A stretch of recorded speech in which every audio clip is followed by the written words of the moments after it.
Au nom du Père et du Fils et du Saint-Esprit. Amen.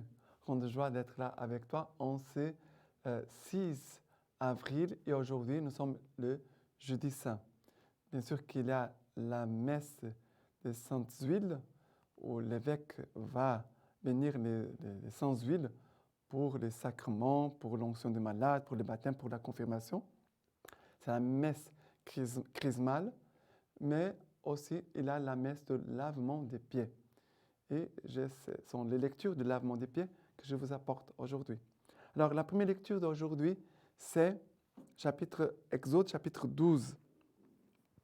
Le Seigneur dit à Moïse et à Aaron, au pays d'Égypte, « Ce mois sera pour vous en tête d'autres mois. Il sera pour vous le premier mois de l'année. Parlez à toute la communauté d'Israël et dites-lui, les 10 de ce mois, que chacun prenne une tête de petit bétail par famille, une tête de petit bétail par maison. Si la maison est trop peu nombreuse pour une tête de petit bétail, on s'associera avec son voisin, le plus proche de la maison, selon le nombre de personnes. Vous choisirez la tête du petit bétail selon ce que chacun peut manger. La tête du petit bétail sera un mâle sans tare, âgé d'1 an. Vous la choisirez parmi les moutons ou les chèvres. Vous la garderez jusqu'au 14e jour de ce mois, et toute l'assemblée de la communauté d'Israël l'égorgera au crépuscule. On prendra de son sang et on mettra sur les 2 moutons et les linteaux des maisons où on les mangera. Cette nuit-là, on mangera la chair rôtie au feu. On la mangera avec des azimes et des herbes amères. Après verset 11. C'est ainsi que vous la mangerez, vos reins sains, vos sandales aux pieds et votre bâton en main.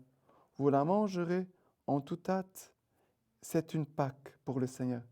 Cette nuit-là, je parcourrai l'Égypte et je frapperai tous les premiers-nés dans les pays d'Égypte, tant homme que bête, et de tous les dieux d'Égypte. Je ferai justice, moi le Seigneur. Le sang sera pour vous un signe sur les maisons où vous vous tenez. En voyant ce signe, je passerai outre et vous échapperez au fléau destructeur lorsque je frapperai les pays d'Égypte. Ce jour-là, vous en ferez mémoire et vous le fêterez comme une fête pour le Seigneur. Dans vos générations, vous la fêterez. C'est un décret perpétuel. Bien sûr, et ce passage nous parle de la première Pâque quand les Hébreux ont sorti d'Égypte et qu'après ont passé la mer Rouge. Mais ici, nous parle ici, il parle d'un sacrifice, un petit bétail. Et ils vont dire, et ici va dire, vous la choisirez parmi les moutons et les chèvres. La tête du petit bétail sera un mâle sans tare, âgé d'1 an. Ça veut dire Jésus-Christ va se présenter comme ce sacrifice. Jésus est le pain vivant. Jésus va se donner en nourriture, mais Jésus se donne aussi un sacrifice sur la croix. Ça veut dire que ce passage de l'Exode, déjà, nous parle de la passion de Jésus-Christ, mais nous parle aussi de l'Eucharistie. Car l'Eucharistie que nous célébrons, c'est la visibilité de ce qui s'est passé au moment de Golgotha, de la passion du Christ, et aussi ce qui s'est passé dans le sépulcre quand Jésus va ressusciter. Jésus va être mis au tombeau, Jésus va ressusciter. L'Eucharistie, le mystère de l'Eucharistie, c'est le mystère de la passion et de la résurrection du Christ. C'est le pain qui devient la chair du Christ ressuscité que nous recevons. Mais dans chaque Eucharistie, se renouvelle le mystère de la passion, de la mort et de la résurrection de Jésus-Christ. Chaque messe célébrée, c'est cela toujours que nous célébrons. Maintenant, les psaumes d'aujourd'hui, c'est le psaume 115. 116. Le psaume 115, 116. À partir du verset 12, nous dit ceci. Comment rendrai-je au Seigneur tous les biens qu'il m'a fait? Je lèverai la coupe du salut. J'appellerai le nom du Seigneur. Verset 15. Elle coûte aux yeux du Seigneur la mort de ses fidèles. De grâce, Seigneur, je suis ton serviteur. Je suis ton serviteur, fils de ta servante. Après verset 17. Je t'offrirai les sacrifices d'action de grâce. J'appellerai le nom du Seigneur. J'accomplirai mes vœux envers le Seigneur, oui, devant tout son peuple. Alors, ici, nous parle, comment rendrai-je au Seigneur tous les biens qu'il m'a fait? Je lèverai la coupe du salut. J'appellerai le nom du Seigneur. Cette coupe du sang de Christ que nous élevons pour remercier le Père nous avoir donné Jésus-Christ, pour remercier le Père pour le salut, remercier le Père pour toutes ces grâces que nous recevons. Eucharistie, ça veut dire action de grâce. Le mot Eucharistie, ça veut dire aussi convocation. Aujourd'hui, le jeudi saint, nous célébrons l'institution de l'Eucharistie, mais aussi nous célébrons le sacerdoce. Ça veut dire que Jésus va choisir les premiers prêtres. Jésus est l'unique véritable prêtre. Mais Jésus sait qu'il va mourir, il va ressusciter, il va rester quelques jours avec ses apôtres, mais après qu'il va partir au ciel. Et Jésus laisse et confie son sacerdoce à ses apôtres, à ses disciples. Jésus donne son sacerdoce. Il va instituer, choisir les premiers prêtres, mais aussi Jésus va célébrer la première Eucharistie, la première messe, et nous laisse son corps et son sang, un don pour toujours, sa présence éternelle, perpétuelle. C'est ça. Et devant la grandeur de ces mystères, de la bonté de Dieu, nous devons dire merci. Car les prêtres nous apportent les sacrements, nous apportent Jésus-Christ, qui se donne à nous dans le sacrement, et aussi spécialement dans l'Eucharistie. Chaque jour, nous avons la joie de recevoir l'Eucharistie par les mains des prêtres.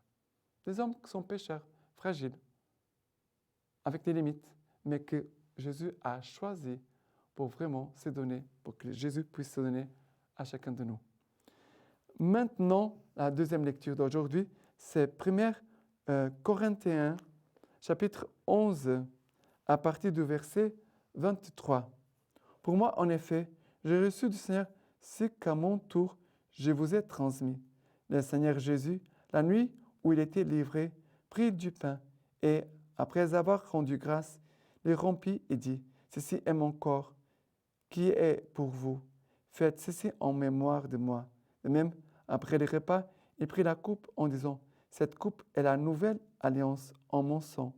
Chaque fois que vous en boirez, faites-le en mémoire de moi. Chaque fois, en effet, que vous mangez ce pain et que vous buvez cette coupe, vous annoncez la mort du Seigneur jusqu'à ce qu'il vienne. » Saint Paul ici nous parle, voilà, de l'institution de l'Eucharistie. Et c'est beau parce que Paul il dit, pour moi, en effet, j'ai reçu du Seigneur ce qu'à mon tour je vous ai transmis. Ça veut dire que Paul n'a pas connu Jésus de son vivant, mais Paul a reçu de Jésus lui-même ce qu'il va nous transmettre. Et ça veut dire que c'est le mystère de l'Eucharistie, les paroles de Jésus, où le corps devient, le pain devient le corps de Christ, où le vin devient le sang du Christ. Voilà le mystère de la transsubstantiation. Voilà. En chaque messe, c'est cela que se passe. Le plus grand miracle sur cette terre est là, devant nos yeux. Le pain devient le corps du Christ. Le vin devient le sang du Christ. Voilà ce que nous recevons. Et maintenant, l'évangile d'aujourd'hui, c'est Jean, chapitre 13, à partir du verset 1 jusqu'au verset 15. Avant la fête de la Pâque, Jésus, sachant que son heure était venue de passer de ce monde vers le Père, ayant aimé les siens qui étaient dans le monde, les aima jusqu'à la fin. Au cours d'un repas, alors que déjà le diable avait mis au cœur de Judas Iscariote, fils de Simon, le dessein de les livrer, sachant que le Père lui avait tout remis entre les mains, et qu'il était venu de Dieu, et qu'il s'en allait vers Dieu, et se lève de table, dépose ses vêtements, et prenant un linge, il s'en ceignit. Puis il met de l'eau dans un bassin, et il commença à laver ses pieds, les pieds de ses disciples, et à les essuyer avec le linge dont il était saint. Et vient donc à Simon-Pierre qui lui dit, « Seigneur, toi me laver les pieds ?» Jésus lui répondit, « Ce que j'ai fait, tu ne le sais pas à présent. Par la suite, tu comprendras. » Pierre lui dit, « Non, tu ne me laveras pas les pieds, jamais. » Jésus lui répondit, « Si je ne te lave pas, tu n'auras pas de part avec moi. » Simon-Pierre lui dit, « Seigneur, pas seulement les pieds, mais aussi les mains et la tête. » Jésus lui dit, « Qui s'est baigné n'a pas besoin de se laver. Il est pur tout entier. Vous aussi, vous êtes purs, mais pas tous. » Il connaissait en effet celui qui les livrerait. Voilà pourquoi il dit, « Vous n'êtes pas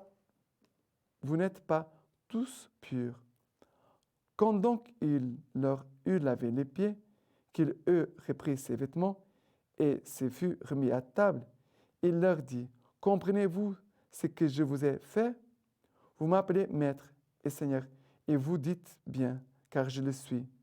Si donc je vous ai lavé les pieds, moi le Seigneur et le Maître, vous aussi, vous devez vous laver les pieds les uns aux autres, car c'est un exemple que je vous ai donné, pour que vous fassiez vous aussi comme moi j'ai fait pour vous. » Ça veut dire que Jésus ici nous laisse le commandement de l'amour aussi, c'est de laver les pieds à ses frères, de mettre notre vie au service de nos frères.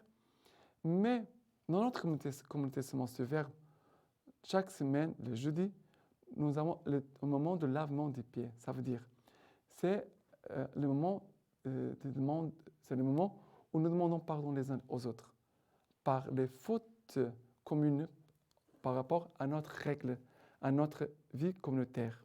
Ce ne sont pas les péchés que personne ne le voit. Si j'ai eu une mauvaise pensée, personne ne le voit. Mais si j'ai eu une attitude qui a blessé, qui a offensé, de désobéissance, voilà, des péchés qui sont visibles, que mes frères ont vus, à ce moment-là, nous sommes invités, nous tous, à demander pardon les uns les autres.